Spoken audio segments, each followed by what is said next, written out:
new 2020 Genesis G70, courtesy of Jack Giambalvo Genesis in York, Pennsylvania. And so I am super excited to be in this one. I actually did review the G70 last year, although I reviewed the base engine. This year, we had the 3.3-liter twin-turbo V6. So yeah, who wouldn't be excited, right? Anywho, this car was named the 2019 North American Car of the Year. It's incredibly good looking, and there are some changes actually for the 2020 model year as well. And so of course, I will be going over those for you guys as well as everything else. So what do you say? Let's go ahead and get started here. And let's start with pricing. And so there will be a few different setups, I'll put it that way, for the 2020 Genesis G70. First one being a 2-liter rear-wheel drive setup starting at $35,450, which, by the way, is a modest $550 increase from the 2019 model year. Then there is the 2-liter rear-wheel drive 6-speed setup, and then there is the 3.3-liter rear-wheel drive setup starting at $44,650. And so if you wanted to add all-wheel drive to any of those but the 6-speed, simply add $2,000 to any of those prices. The 6-speed is specifically only available as a rear-wheel drive configuration, in case you were curious there. And of course, to go along with those prices, there are some package options, including the Elite package that we have today, as well as a Prestige package and a Sport package. And of course, those are going to increase the price, and I'll go over those as we go along in the video. But as I had previously alluded to, there are actually two different engine setups available for the 2020 G70. First one being a 2-liter turbocharged inline 4-cylinder, the one I reviewed last year, which will put out 252 horsepower, 260 pound-feet of torque, sent to rear wheels or all wheels through an 8-speed automatic with paddle shifters and rev matching, actually. 0 to 60 on that one comes in at approximately 6.2 seconds, quarter mile time 14.7 seconds, and MPG numbers 17 city, 26 on the highway, taking premium unleaded fuel, aka 91 octane and higher. But so then there is the other engine setup, the one we have today being a 3.3-liter twin-turbo V6, putting out 365 horsepower, 376 pound-feet of torque, again sent to rear wheels or all wheels through an 8-speed automatic with paddle shifters and rev matching. 0 to 60 time, get ready you guys, 4.5 seconds. That is crazy, and I'm so excited to be testing that out in a little bit here in this video. But quarter mile time comes in at approximately 12.8 seconds. MPG numbers come in at 17 city, 26 highway for the rear wheel drive, 17 city, 25 highway for the all-wheel drive. And so before we do any kind of paddle shifter test or accelerations, I did want to mention there is a drive mode dial directly behind the shifter, and that's going to give you driving modes like Smart, Eco, Comfort, Sport, and Custom. And essentially what they are going to do is not only illuminate the gauge setup in slightly different colors, but it is going to also adjust the throttle response, shift points, steering sensitivity, and Genesis actually says there is a secret drift mode for the G70. And so essentially the way to go about accessing that is to simply turn off the ESC or electronic stability control as well as traction control. And I don't know if you guys have looked it up or not, but there are plenty of G70s drifting all around the place in Korea. So this is definitely quite a fun drift car, at least in Korea. I'm not sure anyone's drifting it in the US, but I gotta tell you, I would love to see that. But nonetheless, I think you guys know what we have to do next. Let me actually put it in that sport driving mode, and whoa, okay. Did immediately downshift for me, and with a 3.3-liter twin turbo, definitely started launching me forward a little bit there. That's kind of funny. Anyhow, first thing I wanted to try out there was the paddle shifter, so let's go ahead and do that, and let's see how quickly they are going to react for us here. All right, you guys, and here we go. Oh my goodness. Oh my goodness, this car is freaking quick, y'all. Paddle shifters actually did all right. Not the quickest reacting paddle shifters I've ever tested, but dang, that acceleration was craziness. Yeah, I think we could probably go a little bit faster now. Let's go ahead and take it out of paddle shifter mode, and let's do a quick little acceleration, letting the car do the shifting, and let's see how quickly we can get this new 2020 G70 here up to speed. Here we go.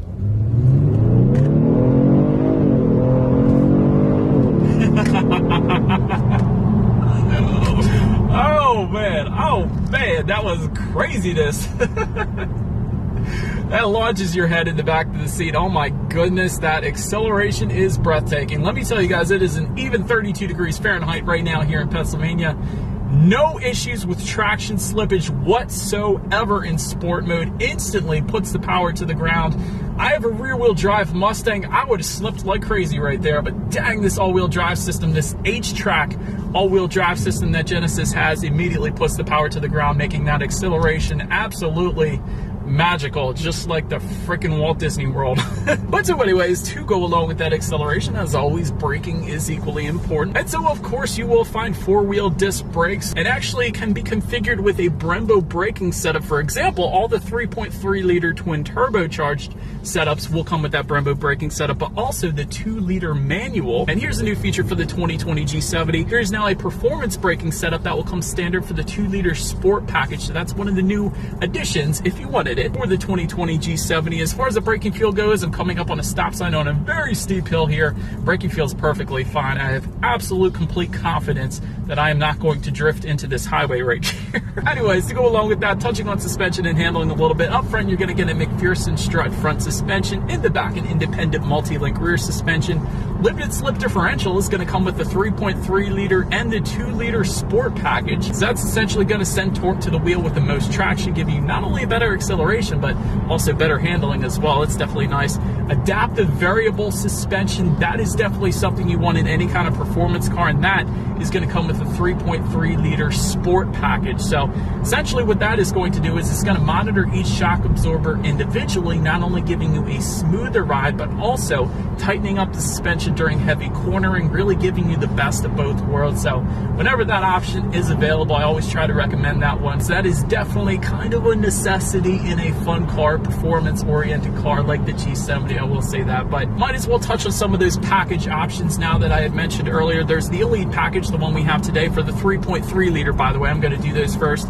Elite package adds $1,450. Prestige package adds $4,300, and the Sport package is going to add $5,600 to any of those prices I had previously mentioned. And then if you go with the 2-liter setup, those package prices are going to be the Elite going for $4,600, Prestige sets you back $8,450, and the Sport adds an additional $10,000. And so I'm going to mention what those package options actually include later in the video, but did want to drop the prices right there for you. As far as ride quality goes, it's been perfectly fine. Not as smooth as the G80 Sport I just got done reviewing. I absolutely love that. So if you wanted the very best ride quality, that's the one you're going to want to go with. But if you wanted the quicker acceleration, 0 to 60 in 5 seconds for that one, 4.5 seconds for the G70. So that's definitely where it's at as far as acceleration goes. And actually, either way, I don't know what I'm saying, they're both ridiculously fast, honestly. It's the same engine setup. As far as steering feel goes, it is going to adjust based on your driving mode. So really, there's something for everybody there. I happen to like the Sport driving mode. It is a heavier weighted steering wheel because of that. If you wanted a little looser steering feel, simply go with maybe the Comfort driving mode. That's going to give you that. As far as cabin noise goes, it's super quiet in here. Definitely no issues there. And touching on visibility, I can see perfectly fine out the back. Typically sedans, you're not going to have any issues there either. And I did want to mention, you can actually get a head-up display in the G70 if you go with the Prestige or the Sport packages. We, of course, don't have either of them today because we have the Elite package, but you can get it. I did want to mention that as well. It's going to assist with visibility too. Rain-sensing windshield wipers are going to come with the 2-liter Prestige and Sport packages, and the 3.3 liter Elite trim level and up. And so we do have those today, although there is no chance of rain in Pennsylvania today. It's quite sunny actually, so that's kind of a plus as well. But that's going to assist with visibility, one less thing you got to worry about. But that about rounds out the performance segment of this review, you guys. Let's now go ahead and take a look at the exterior of this new 2020 Genesis G70. All right, and here she is, you guys, the new 2020 Genesis G70, finished in Victoria Black. Definitely looks very nice up front. Speaking of, let's go ahead and start up front. The G70 is definitely aerodynamically on point, I would say. Drag coefficient is 0.29, which is actually the best in class. And there is actually a full-length underbody cover, which minimizes air resistance. So again, all of these things contributing to that 0 to 60 time in 4.5 seconds. So that's definitely a plus as well. To the sides, projector beam headlights will come with that base 2-liter engine setup. However, all other packages, all other setups, including the 3.3 liter, of course, will come with full LED headlights. So that is currently what you guys are looking at right there. And of course, they're going to come with the automatic feature, meaning when it starts to get dark out, they're going to turn on automatically for you there. LED daytime running lights also coming standard up there. Copper headlamp accents if you were to go with the sport trim level. Of course, we don't have that today, so you're not going to see those copper accents in the headlights, but they are going to be there if you were to go with the sport trim levels. In addition to that, that sport trim is also going to add a dark chrome front grille, whereas you are currently looking at a standard chrome front grille. So yet another difference between some of those package options. Also, another thing I wanted to mention to you guys is the adaptive cruise control system. If you're wondering what that rectangular box looking thing is in that front grille, that's actually the sensor for the adaptive cruise control system. They just painted over it to make it look like the front grille, and actually very well integrated in my opinion. It definitely looks right at home up there. You can't really tell even from a distance, so that is definitely a nice looking setup there too. Then going ahead and making our way to the side, you will find chrome window surrounds for all trim levels, also chrome door handles, and again, they're going to adjust. If you go with the sport trim, you're going to find dark chrome for both of those, so it's a little bit different. Also, that boomerang on the side front fender there, that is going to come with a chrome finish, and again, a dark chrome finish if you were to go with the sport trim level. So that's definitely a nice little design cue up there as well. Now let's take a look at the side mirror. This is possibly my favorite design cue on this thing. Body colored, power adjustable, heated side mirrors will come standard with integrated turn signals for all trim levels, but the part that I like on this thing is it looks like it's sitting on almost a shard of metal, or a shard of chrome I would say, because this chrome part actually extends out completely, whereas a lot of times it does stop, so it kind of does look like it's just sitting on a shard of chrome. It's kind of cool. I don't know, I like it. Then taking a look down at the wheel setup, 18-inch alloy wheels with Michelin all-season tires will come with the 2-liter, 19-inch double 5-spoke alloys for the 6-speed, the 2-liter Prestige and the 2-liter Sport, and the 3.3-liter trim levels. So I would also mention there is a 5-spoke design as well, so a couple different wheel setups available for the G70. One more thing I wanted to mention while we're still on the side here though, the Genesis logo approach lights coming standard with the 2-liter Elite trim level and up, and all 3.3 liters as well. So essentially what that is going to do is at night you will actually be able to see, it will actually project a Genesis logo down onto the ground at night. So it's a nice little luxury touch for you, you know? But anyways, let's go ahead and make our way to the back. First thing you're gonna find is that shark fin antenna up top, of course. And the thing that I like about the G70, it definitely has a very nice looking back end. It's kind of like an integrated rear spoiler almost into the trunk. So that definitely looks good. Take a look at the taillights back there. They are LED taillights. There's actually going to be a dark taillight tint if you were to go with some of the sport packages. So again, that'll tie in with perhaps the dark chrome trim that is surrounding that bottom portion, although this is standard chrome because we don't have the sport package. But nonetheless, as far as the exhaust setup goes, single exhaust outlet with dual chrome tips is going to come with the 2-liter. However, if you were to go with the 3.3-liter, you're going to get dual exhaust outlets with chrome tips. So I do believe you guys know what is coming next. As always, here is that exhaust clip.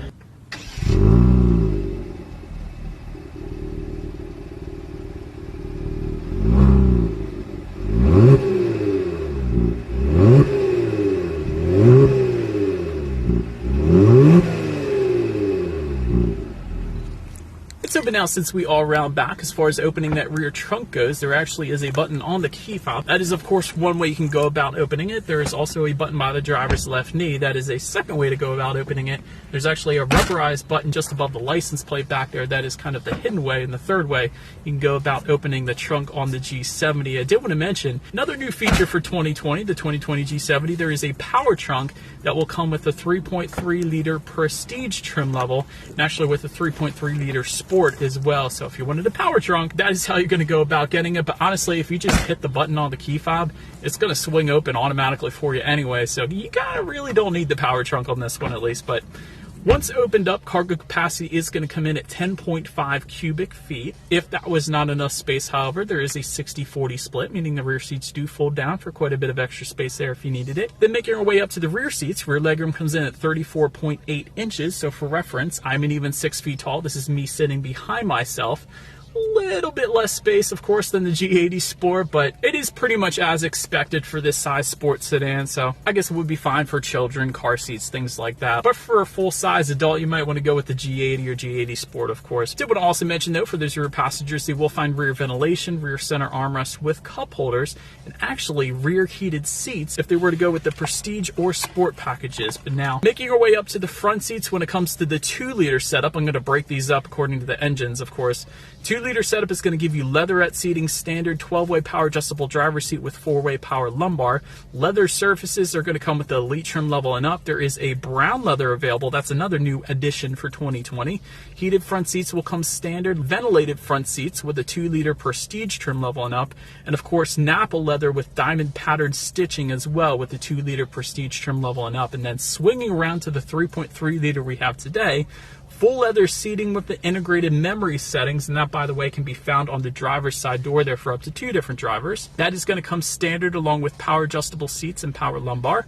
Elite trim level that we have today is going to add ventilated front seats. Then if you go with the prestige trim level and up, you're going to get the Napa leather seating with diamond patterned stitching. And overall seating is definitely pretty comfortable. I wouldn't say it's as comfortable as Lexus F Sport seats, but definitely a pretty comfortable setup up here. But now let's take a look at the steering wheel. It is tilt and telescoping, power adjustable, by the way. That's always nice. And it is actually wrapped in a perforated leather, and it is going to be heated if you go with the 3.3-liter Elite package and up or the 2-liter Prestige package and up. So that's how you're going to get a heated steering wheel. Perhaps my only constructive criticism on the steering wheel, at least, is it needs to be a little bit thicker, I would say. It's honestly fine, and this is just my own personal preference, but I would go with more of a BMW style steering wheel with a little thicker 10 and 2 grips, but that's just, again, my personal opinion there. Then make our way to the startup. But first I want to start by showing you guys the key here. You do have your Genesis logo on the one side and lock, unlock, and the button to pop the rear hatch, of course, on the other side. But it, of course, is all keyless entry, so all I'm going to do is simply just put my foot on the brake and press that engine start button located just below the infotainment screen, actually. But once started up, tachometers on your left, speedometers on your right. There's a fairly large digital display front and center. To control what is on that digital display, there are actually steering wheel mounted controls on the right side there. And so when playing around with that, there's a ton of different things you could check out. There's a digital speedometer if you'd rather display that up there. Of course, you can check out your driving modes. It's actually going to adjust the colors of that digital gauge setup up there. There's safety information you could check out up there. Also some driving statistics. There's a lap timer, G-force statistics. That's definitely pretty cool. You can check out your boost pressure, oil temperatures, tons of things you can actually check out up there. So that's definitely pretty nice. But once again, I do have some constructive criticism for the gauges here. For example, the new Hyundai Sonata has a full digital gauge option. Why not the G70? But then I did some more research on that one, actually, and I went to Genesis Korea website, and what I found on there is a digital gauge setup unlike any other I have ever seen. It is a 3D digital gauge setup. It looks absolutely insane. I'm going to put some pictures on this video for you guys, but Genesis, this is the gauge setup I want you to bring to the US. You guys always use the coolest stuff in Korea first, and hopefully that'll make its way to the US, because I feel like we're kind of being left out a little bit there, because those gauges are freaking sweet. And it may just be a reason that somebody would get a G70 as opposed to a different vehicle just based on those intense looking awesome gauges alone. So that is my constructive criticism for the gauges. But now let's make our way to overall interior quality. There is a super wide moonroof up top here. That is going to come standard with a 3.3-liter, and it is going to come standard with a 2-liter Elite package and up. Aluminum trim accents can be found throughout this one. Doesn't really matter which setup you go with there. Wireless phone charger you're going to get with a 3.3-liter Elite trim level and up and the 2-liter Prestige and up. Suede headliner can be found with the 2-liter Prestige package and up and the 3.3-liter Prestige package and up. And I think I skipped the headrest. As far as the headrests go, they're actually kind of comfy. Not quite as comfy as the G80 Sport, but they're certainly not bad, so no issues there for me. Homelink controls, of course, are available as well. There are aluminum foot pedals for the 2-liter Sport package and all of the 3.3-liter G70s, of course. And just looking around, I do like the aluminum trim accents around the passenger side glove box handle. That's always a plus. Also do like that wireless phone charger you can find up front as well. There's an auxiliary port, 12-volt power outlet, USB charging port. Got some cup holders just behind the shifter there, an electronic parking brake, and a decent amount of space just underneath of that center armrest. There's actually a USB charging port right there too. That's pretty cool. But overall, definitely finished quite nicely. I definitely would have loved if I had one of the, let's say the Sport package, to get that suede headliner. I always like fancy headliners, but overall, definitely a very, very nice finish to the G70. But now let's go ahead and take a look at the tech display up front here. 8-inch color touchscreen display will come standard, and that's going to also give you Bluetooth and audio streaming, Android Auto, and Apple CarPlay, meaning if you have a smartphone, simply hook it up to the G70. Then you have free navigation through your smartphone, as well as the ability to like and dislike your Pandora songs, and there's a couple other apps as well up there. Factory navigation system can be had with the 2-liter Elite package and up in every single 3.3 liter. Again, you don't really need it though, because with Android Auto, Apple CarPlay, it gives you free navigation anyway, so it is going to be there for you though, so that's kind of nice, I guess. Climate control info you can also check out up there, and of course your radio settings. And by the way, when it comes to the sound system on this one, 6-speaker setup will come with the 2-liter setup on the G70. 15-speaker Lexicon sound system is going to come with the 2-liter Elite package and up, and every single 3.3 liter. So of course we do have that 15-speaker Lexicon sound system today with, by the way, 660 watts. Not quite as much as the G80 Sport, although that is a bigger vehicle, but nonetheless, I think you guys know what we have to do next. Let's go ahead and turn on the radio, see what we got playing today, and let's test out the clarity of this one. When I lose control. Alright, you guys, that was pretty nuts. Definitely an insane sound system, and actually Lexicon's pretty darn good. I will say, I think I like the G80 Sport one better. A little bit extra clarity, but honestly, a 15-speaker sound system is plenty. Definitely overkill for the size of this vehicle, so very nice sound system there. But so the last thing I wanted to mention to you guys is when you do put the G70 in reverse, you will find a rear view camera for all trim levels across the board. Actually, you will also get a surround view monitor with the Prestige package, regardless of engine setup. Prestige package is going to give you that 360-degree monitor, and as always, that is going to lead us into safety. And so to start, the G70 is an IIHS Top Safety Pick Plus, which is the very highest designation given by IIHS, so that's definitely a good start. Front side and side curtain airbags will come standard. Driver's knee airbag also standard. In the back, you're going to have latch, aka lower anchors and tethers for children for the rear car seats. Rear child door locks back there, of course, as well, but also standard across the board. Forward collision avoidance assist with pedestrian detection, lane keep assist, blind spot monitor with rear cross traffic alert, again standard across the board, adaptive cruise control, high beam assist, and driver attention warning as well. And by the way, if you did want parking sensors, you will have to go with the Elite package and up, but dang, that is a lot of standard safety features where a lot of other luxury automakers will charge you extra for those, so well done Genesis there. But that about rounds out this review, you guys. Thank you so much for watching. Feel free to follow me on social media at the bottom of the screen there if you like. Be sure to hit the subscribe and the bell notification button if you're into new car reviews. That is what we do here on this channel. After all, do appreciate you guys watching more than you know, and I will see you guys all in